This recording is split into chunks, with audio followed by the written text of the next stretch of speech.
Former Democratic Alliance councillor MalusiBooi finds himself swimming in hot water as he faces allegations of fraud and corruption. The recent arrest of Booi may have shaken the political landscape, leaving many wondering how such a prominent figure could be embroiled in such scandalous accusations.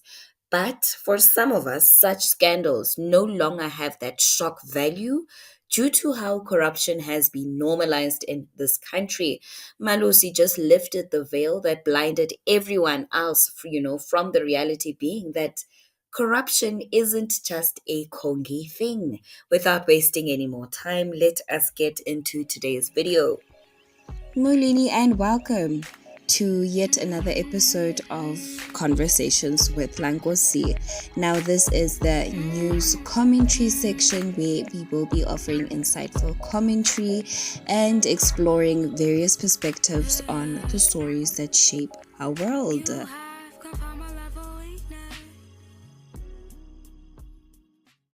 The allegations against Booi highlights the pervasive nature of corruption in our society and the importance of holding our leaders accountable for their actions.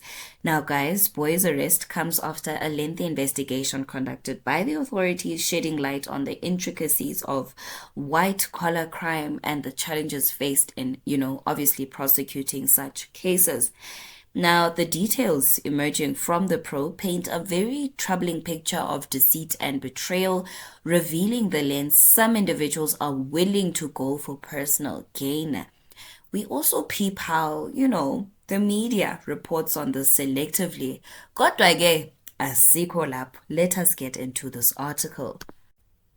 MalusiBooi, a former City of Cape Town mayoral committee member, was arrested in connection with a fraud and corruption tender case. Western Cape Police said officials swooped on a location in the Eastern Cape on Monday evening and arrested a 46-year-old man. While police did not name the man, two senior DA and City of Cape Town sources confirmed to News 24 that it was Booi. In March last year, police raided Boi's offices, which saw him being removed from the Human Settlements portfolio. He was suspended from participating in any of the party's activities pending the outcome of an investigation. He subsequently resigned as a DA councillor in October. Police spokesperson Brigadier Novela Botelwa said the arrest followed an investigation initiated by commercial crimes detectives. It resulted in the investigators raiding some City of Cape Town offices in March 2023 and seizing a number of items as part of the probe. Meanwhile, as this investigation unfolds, another team from the same police unit also arrested three others in Johannesburg early on Tuesday morning. With the takedown operation progressing, 4 other suspects were arrested in Cape Town on Tuesday, she said. Those arrested are currently being brought to Cape Town, where all 8 people are expected to appear in Cape Town Magistrates Court on Wednesday. They face charges related to money laundering, racketeering, corruption, and extortion fraud. The arrests are seen as a significant milestone in this major investigation. With the suspects charged and brought before court, the possibility of further arrests in the matter cannot be ruled out, said Botelwa. The mayoral committee member for Human Settlements, Cllr, told News 24 he welcomed the progress made in the investigation, which had been ongoing for an extended period. The City of Cape Town, and in particular the Human Settlements Directorate, will continue to assist and support law enforcement agencies in these endeavors. We remain committed to ensuring delivery to our most vulnerable residents under difficult circumstances as we actively work to uproot any form of maladministration, he said. The DA's provincial leader, Simmers, said the law was taking its course. Now, guys, the link to this article will be in the description box below. Now, let's get into what we got from this article. This case alone serves as a stark reminder, guys, of the importance of transparency and ethical conduct in governance, which obviously prompts the re-evaluation of existing oversight mechanisms to prevent similar incidents in the future. Because again, we're out here asking how he got away with this without even being flagged. for a while. But then again, whoever blew the whistle, usincedile. Hayi usincedile as a country because wow, you know. But we also peep how, like I said, the media is reporting on this, you know, because if this was a councillor from the Patriotic Alliance or the Good Party or the EFF or the IFP, you know, you name it, his name would have been plastered all over with the political party that housed him. You understand? They would have said ANC councillor so and so. They probably weren't even going to include former. But here, they made sure, they say former, but there was no.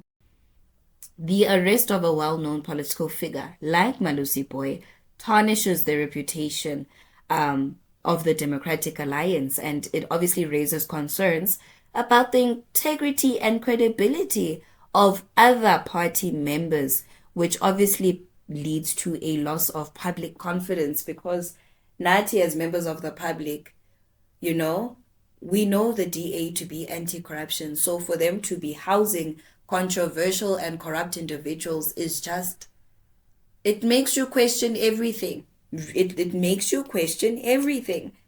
You know, the implications of, you know, this man's arrest overshadows the party's achievements and policy initiatives, literally.